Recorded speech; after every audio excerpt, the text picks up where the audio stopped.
तीन दोस्त आरव, विवान और कश्यप हर साल किसी न किसी जगह घूमने जाते थे। इस बार उन्होंने तय किया कि भीड़ से दूर किसी शांत जगह पर जाएंगे।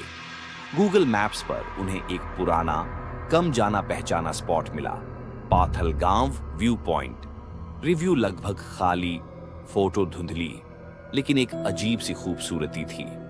जगह रिमोट थी, जंगलों के बीच, पहाड़ी रोड से होती हुई। शाम के 5 बजे वे चढ़ाई की ओर बढ़ रहे थे। फोन में नेटवर्क नहीं, लेकिन मैप्स फिर भी लोकेशन दिखा रहा था, बिल्कुल स्मूथ, बिना अटके। ये बात आरव को खटक रही थी।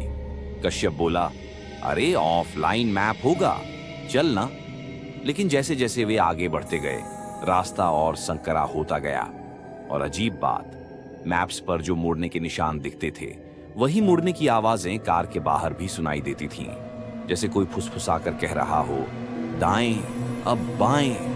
पहले उन्हें लगा हवा है, पर हवा में दिशा बताने की आदत कब से आ गई। आखिर वे पाथलगांव व्यू पॉइंट पहुंच गए। ऊपर पहुंचे तो जगह साफ सुथरी थी, पर बहुत ज्यादा खाली। इतनी कि लगता था इस जगह को कोई छूता भी नहीं, जैसे किसी ने इसे हमेशा के लिए छोड़ दिया हो, या किसी ने लोगों को आने नहीं दिया हो। कश्यप कार से उतरा और बोला, एकदम शांत, मजा आ रहा है यार।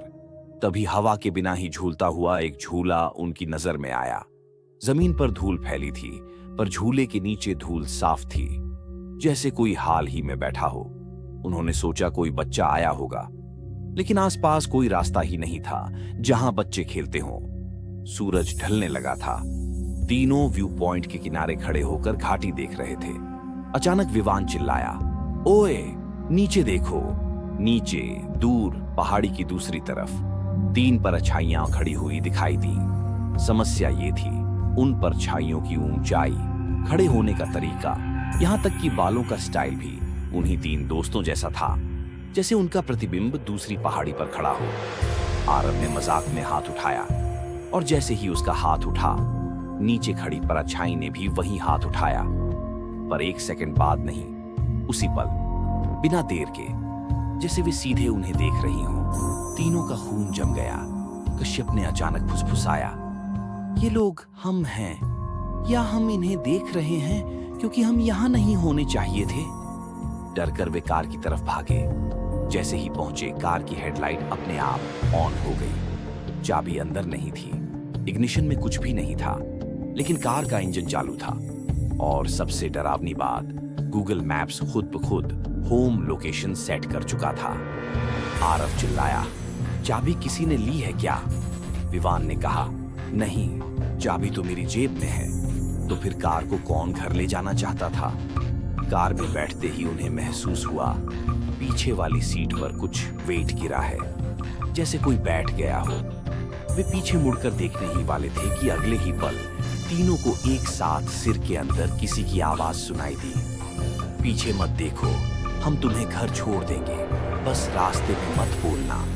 और अचानक तीनों की जुबान भारी हो गई, कोई बोल ही नहीं पा रहा था। कार खुद चल रही थी, उनके हाथ स्टीयरिंग के पास तक नहीं जा रहे थे।